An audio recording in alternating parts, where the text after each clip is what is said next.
Welcome, everybody, to Law at the Library, a partnership between the Chicago Bar Association, the Evanston Public Library, and the Chicago Public Library. My name is Lorena Neal. My pronouns are she, her, and I'm the legal literacy librarian at the Evanston Public Library.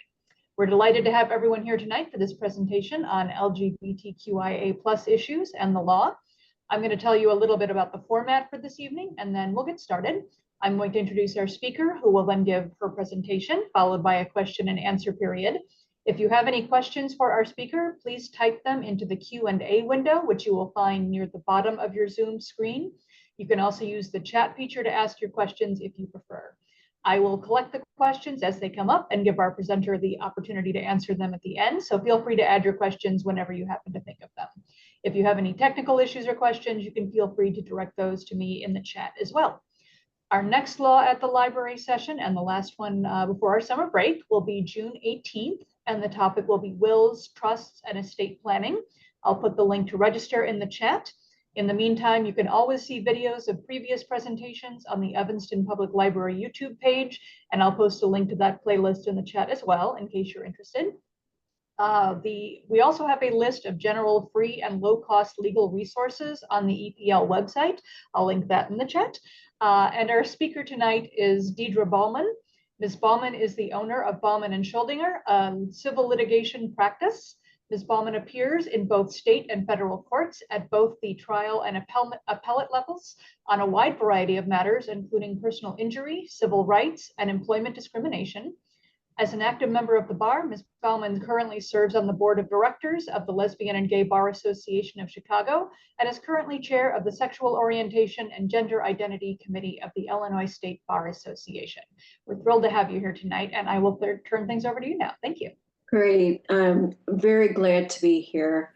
This has been a very interesting time for LGBTQ plus rights. But I guess I wanted to start out and remind everyone of the 2020 Bostock opinion. And if you are familiar, I'm sure most of you have at least heard of that. There were three employers who fired long-time employees for being homosexual or transgender. And those employees sued under Title VII, alleging sex discrimination.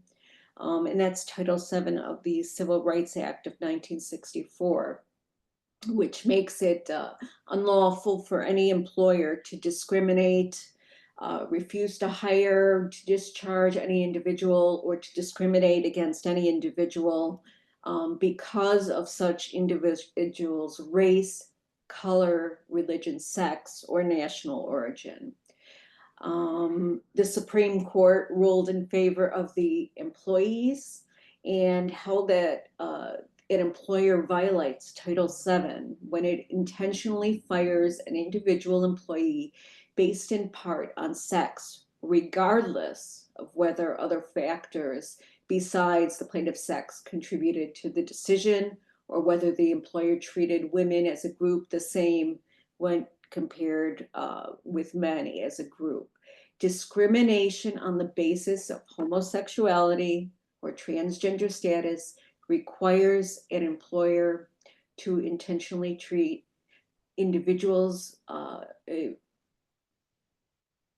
employees differently because of their sex. So that's very important. Although that was a Title VII case, it is my hope that that level of scrutiny will continue to be applied in future cases, especially in the due process and equal protection arenas, as we will talk a little bit about. So that is Supreme Court law as far as we have it now.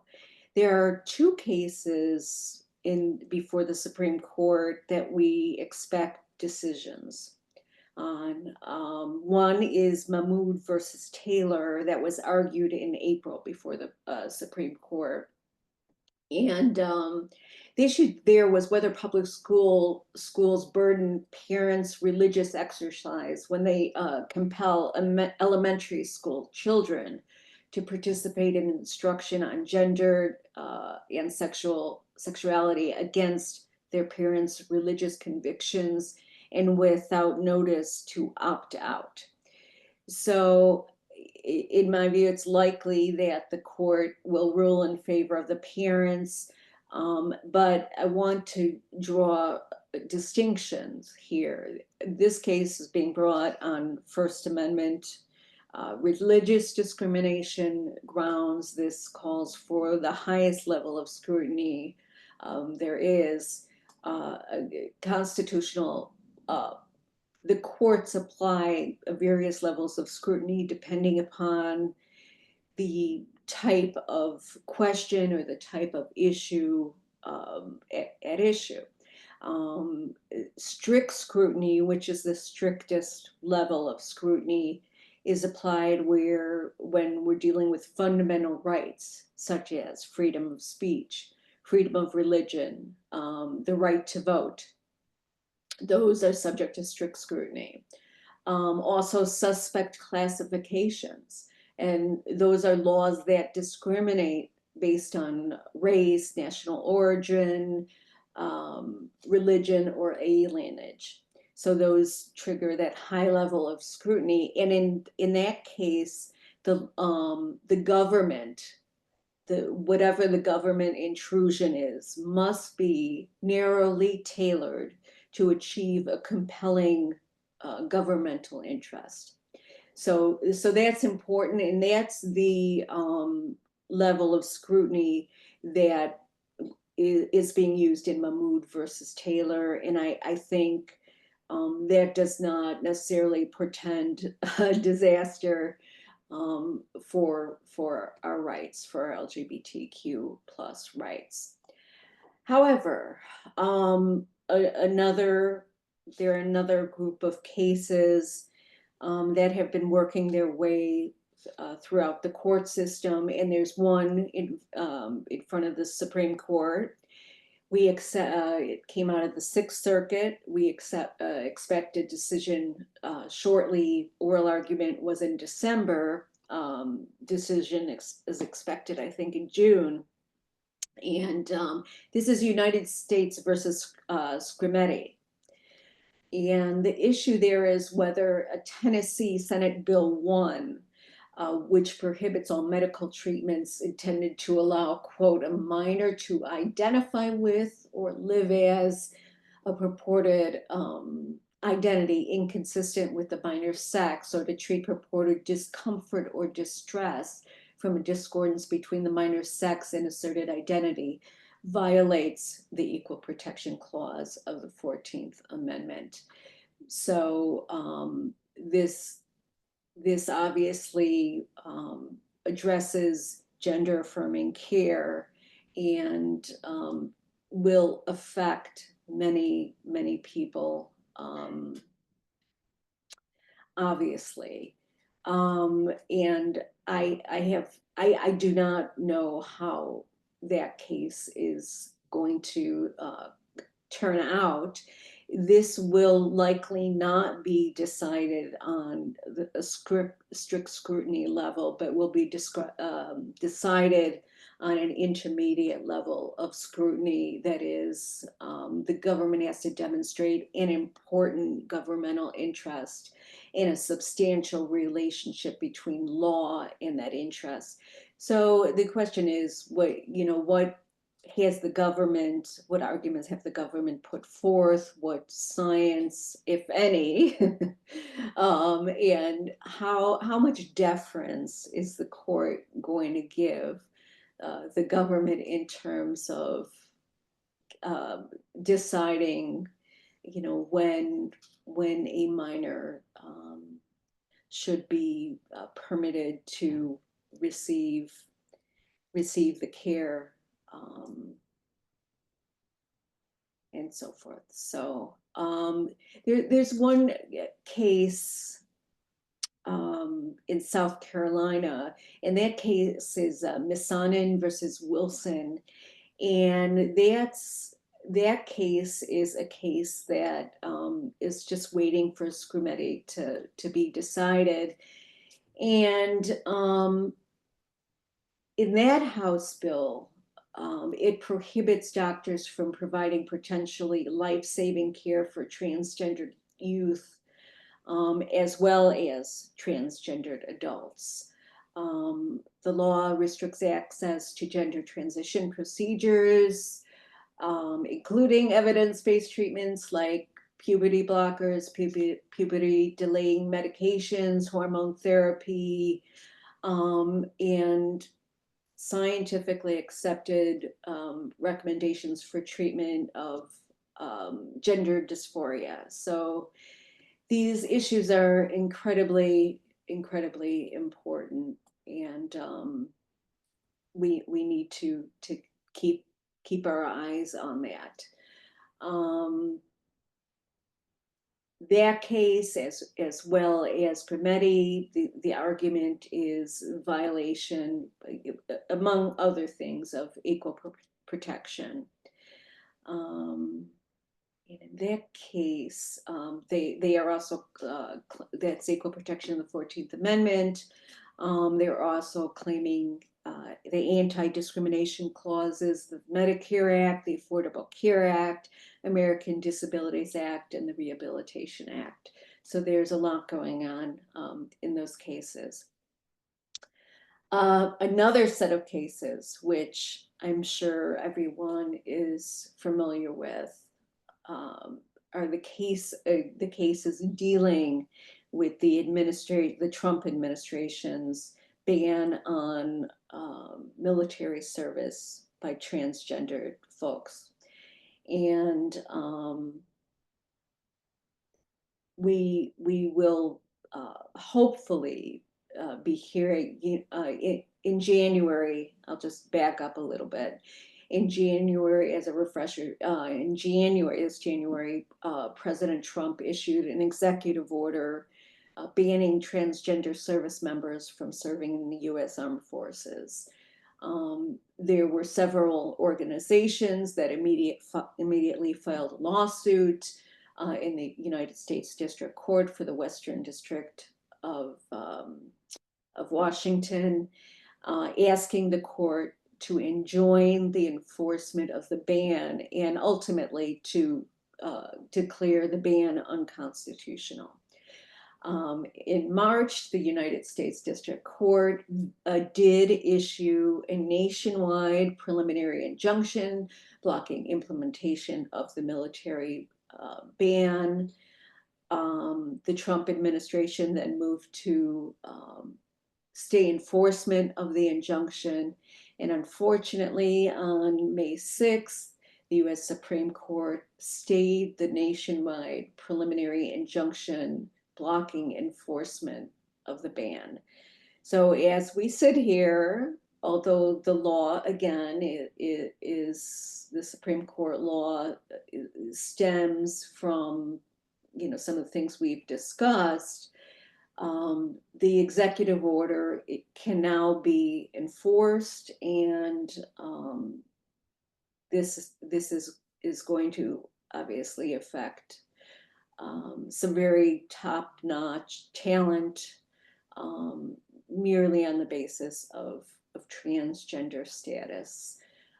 It's not the lifting of the ban is not the end of the story. I don't believe it is a sign that the court is going to necessarily side on the side on the administration or with the Trump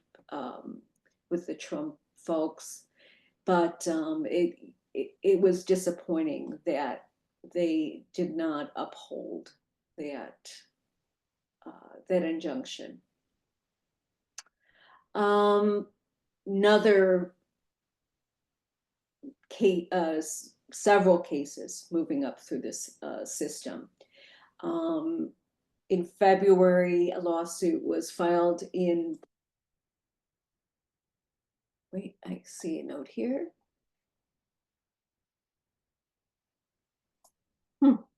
Okay, I thought that was a note from someone.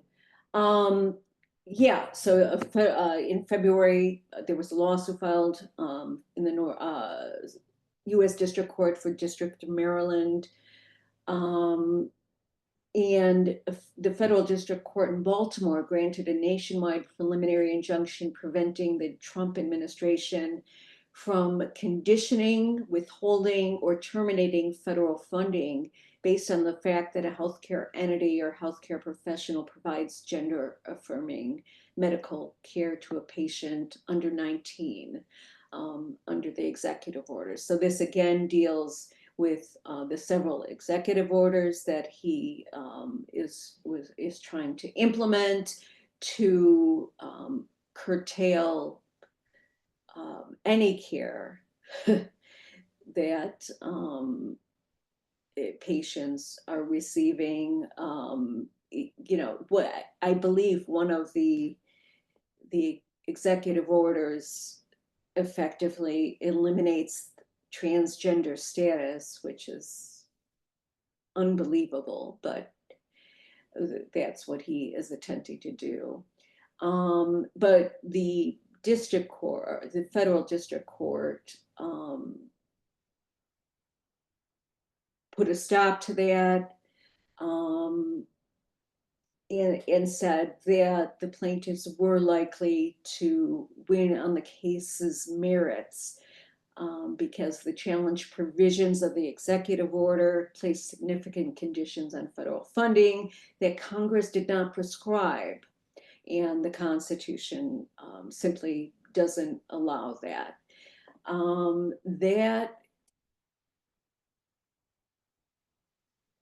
Let's see. So they're going at this from a number of different ways, actually prohibiting transgender youth and adults from receiving the type of care and treatment that they need. And two, to go after the providers, the medical care providers, the institutions, the scientists, the people who study these types of things, and trying to cut off at the knees, for lack of a better term, you know, future scientific work and advancement in medical care. So we'll have to keep our eyes on those cases. We do not have any final word from the Supreme Court, and hopefully we will have good outcomes. There are a number of new cases that have been filed, and I expect that cases will continue to be filed over the next 4 years, or at least until we get some more definitive information from the courts. For instance, there's GLMA versus National Institute of Health.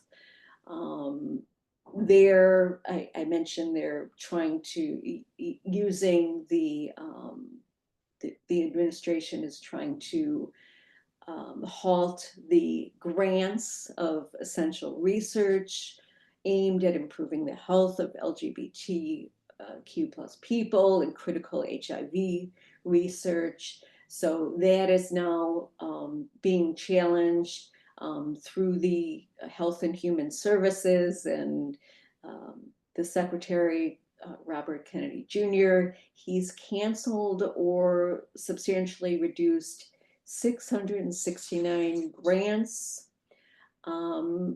nearly half of them which address the health of sexual and gender minority populations. So this is critical funding. And they're they're seeking declaratory relief and declaratory and injunctive relief, again, on equal protection, due process, and other similar grounds.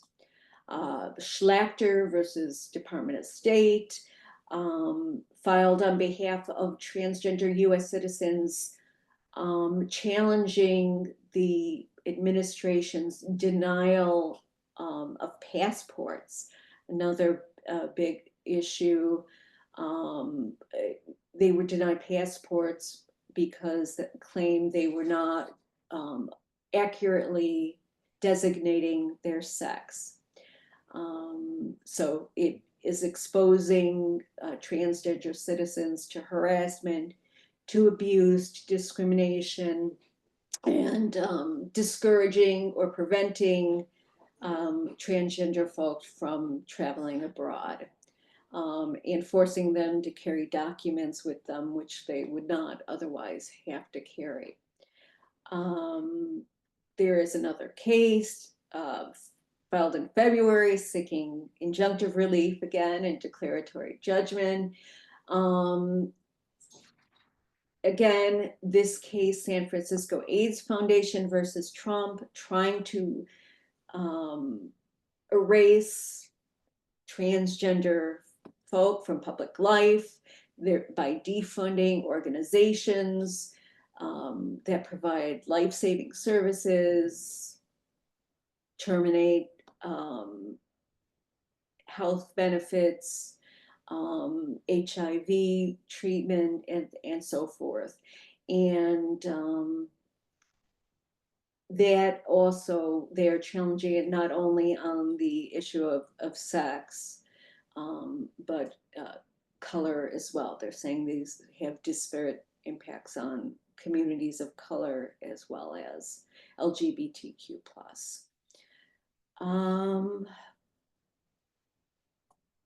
Then there are the set of executive orders that target diversity, equity, and inclusion. And I'll just mention National Urban League versus Trump. That was also filed in February in the U.S. District Court for the District of Columbia. And this is to force organizations to go along with the administration's agenda of essentially getting rid of DEI, diversity, equity, inclusion, and accessibility issues and initiatives. So we have a lot to watch, and you know, we've seen some good orders coming out of the district courts and some of the Court of Appeals, and including the Seventh Circuit here. Whether that, and I'm proud of that. I just hope that the Supreme Court will continue to recognize the sex discrimination as it recognized in the Title VII arena, as it's recognized, well, at least I should say the Seventh Circuit has recognized in Title IX with access to bathrooms and so forth. That's another issue that we're seeing. But they're all very much related, and it will depend on what scrutiny or level of review the Supreme Court gives these cases, and the level of deference the Supreme Court will give to the government in enacting some of these things. And as I said, if there are other issues such as freedom of religion or speech, those are given a higher scrutiny. So, you know, those we may see, we we will see, and should expect to see differences in the opinions dealing with those religious exercise cases, as distinct from many of these LGBTQ plus cases that rely on sex as the inherent characterization. So, and I will say, I'll just tell you an interesting story.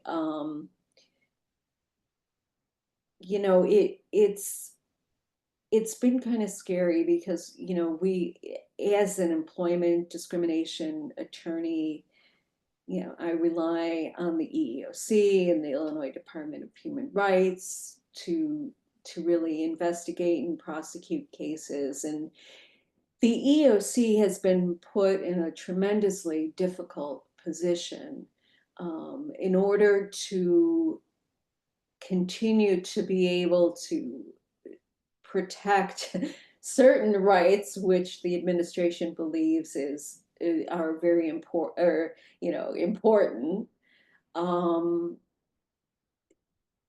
The EEOC, I think, has had to make some decisions about some of the cases they've are dealing with in the arena of LGBTQ plus rights, and that's unfortunate. However, they're looking at the greater good. But what was disturbing to me is, if you're familiar with the EEOC site, they for a long time had a list of cases dealing with LGBTQ rights, and that has disappeared. The EEOC has also stopped prosecuting several cases that they had originally filed under the Biden administration. They are no longer prosecuting those. But those plaintiffs do have other counsel that took on, took on the fight. So that's a good thing. But still in Illinois, the EEOC will continue to enforce all of our rights. They won't be necessarily prosecuting LGBTQ cases for the near future, but the Illinois Department of Human Rights certainly is available to take on that fight, and those rights are pretty clear under the Illinois Human Rights Act. So don't forget about that. And I guess I will entertain questions.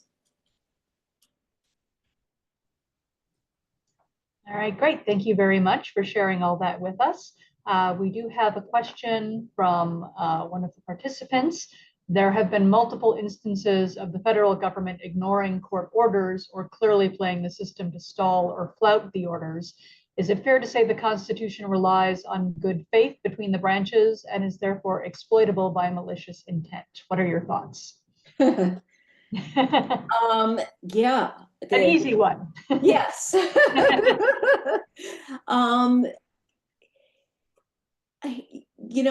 What's interesting about that question is, I think the framers actually did not rely on the good faith of the branches of government, and that's exactly why we have three separate branches. That is also why I think we're seeing most of the district courts and the circuit courts, the mid-level courts, trying to uphold the law. Many of these courts are entering injunctions, and as I mentioned, they're entering nationwide preliminary injunctions pending further determination to try to maintain the status quo, and that's what an injunction is designed to do.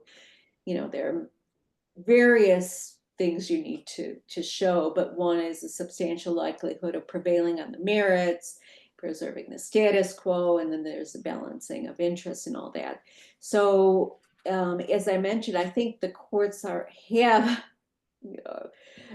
so far done a pretty good job of serving as the counterbalance that they were designed to serve. Yes, the Trump administration has made attempts to ignore what the courts have said, and during we just have to litigate these issues. And I know in several cases, I can't remember the name of the case, but the once the court said, you know, entered the preliminary injunction, then they did something to try to enforce the executive orders anyway, and ultimately, I think I'm going to look for that, because that they have to enforce the preliminary injunctions, and they will. How much leeway, though? The question, you know, is a good one. How much leeway do you give the administration? How much deference? How do we, should we allow them to skirt around things? And it's up to the judiciary, and it's up to the litigants to make sure that, you know, the law is enforced. It's not, the law is designed to be enforced. That's all. That's my comment. See if I can find this case. While you're thinking on that, sort of a tangentially related question, what do you think of the approach of kind of coming at the lawyers who are filing these cases on behalf of the administration, or on behalf of other groups, sort of attacking them at the level of their credentials through the state bar? To It's unbelievable. It really it's unbelievable. And these things that we're seeing, the disregard of the preliminary injunctions, or the TROs, or what appears to be the disregard of the law, the complete disregard of the law, and you know, attacking in these cases the medical providers, going after the medical providers, going after the agencies that assist people who, you know, who need help, going after the lawyers who are fighting these cases. It's all very wrong and fascist, in my humble opinion. Have you read much about possible challenges to Obergefell, the right to gay marriage, which some believe justices on the Supreme Court have not so obliquely encouraged people to do? Have you seen that in the pipeline anywhere? I have not. Okay. Yeah, I've not, and that's not to say they're not out there. Mhm. And I think in fact, they probably are out there, probably on the state level. I am sure, and this is another way that they're attacking our rights, is through state court legislation. Mhm. So, you know, I'm sure we are going to see that eventually, but no, nothing before the court, before in the federal courts that I'm aware of. Mhm. And on the state court level, or on the state level in general, you talked a little bit about Illinois and your work before the sort of the anti-discrimination commissions here, how do you think the state will be able to hold up in terms of protecting its citizens' rights and the citizens who are LGBTQIA, their family, their loved ones? What sort of options do they have, and what kind of action have you seen at the state level to try and preserve those rights? Yeah, yeah. Actually, in Illinois, we are very, very fortunate to have a government that is very supportive of LGBTQ rights. So we are lucky here, very lucky. Mhm. And so yeah, I think the Human Rights Commission and the Department of Human Rights will be up to the task, absolutely. And these cases, if they're brought on state law grounds, they can be filed in state court now as well. And that change was implemented several years ago. You are not required to stay before the Illinois Human Rights Commission. You now can get what's effectively a right to sue, a notice of determination, and bring it into the circuit court within 90 days. So that's important. That's important. So in terms of things in Illinois, I feel good. Mhm. Yeah. Is there any documentation or that people should, LGBTQIA plus people should be making sure that they have, that they set up? Any other steps that you think that people in this community should be taking in order to protect their rights now and in the future? Hmm. I think again here things are good. It's all just in general. It's always a good idea to have.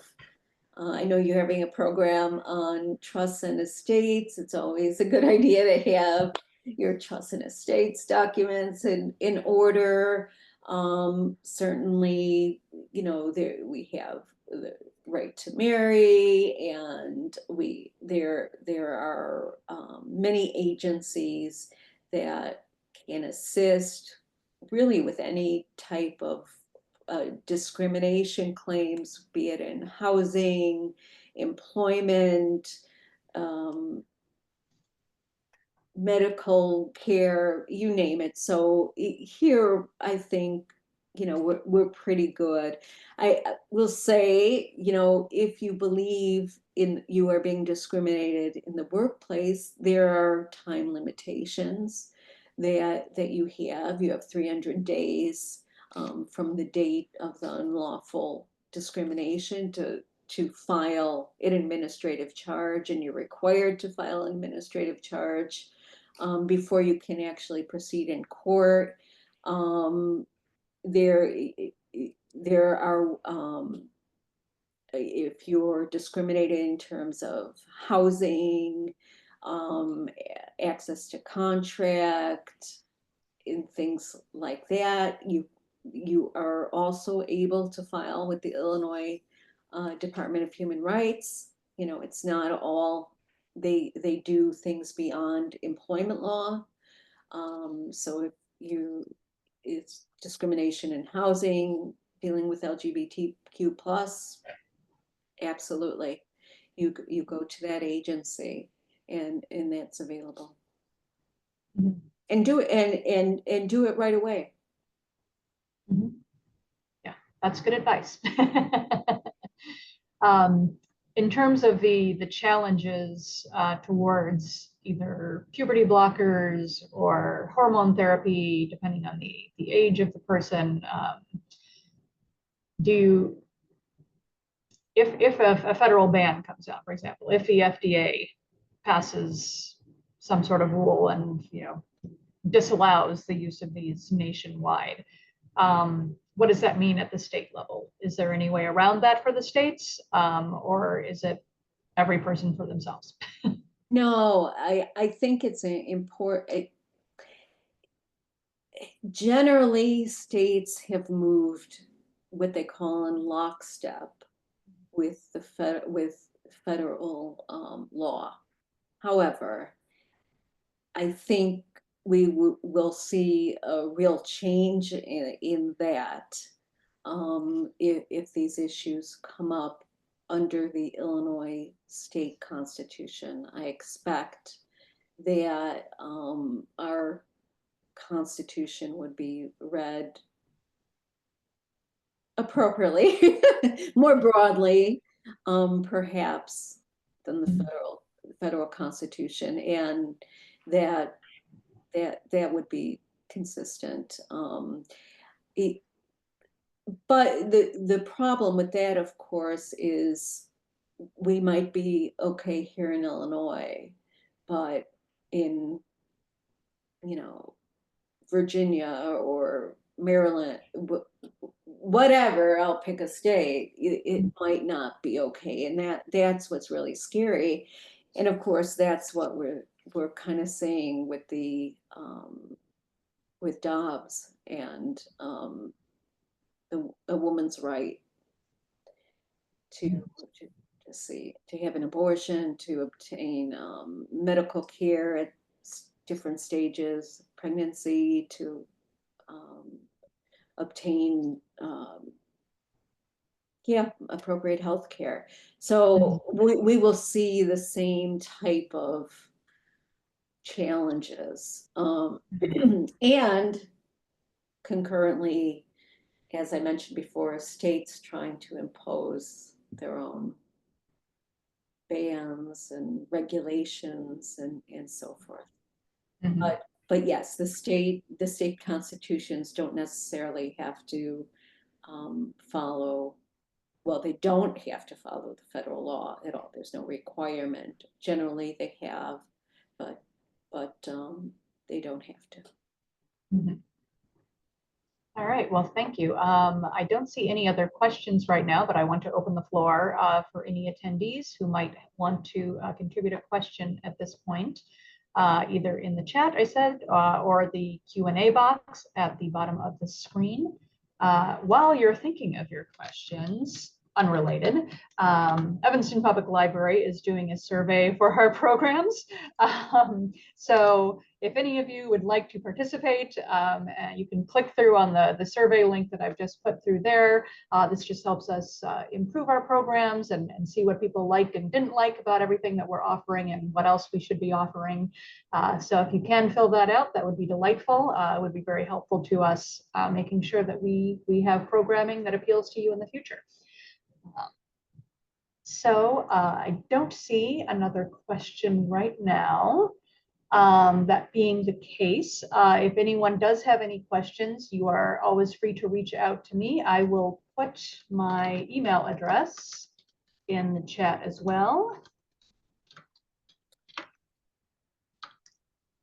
So that's me. And I can get that question then. If you think of one later on, I will pass that on to Ms. Bauman and get back to you with that.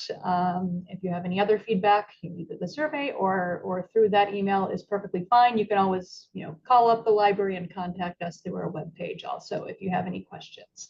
But thank you very much for being here tonight. This was very informative, and I'm very glad that you were here to talk about what is a very important and developing constantly topic. Yes. So I really appreciate you taking the time. My pleasure. My pleasure. Absolutely. All right. Well, have a good night, everyone. Appreciate you being here.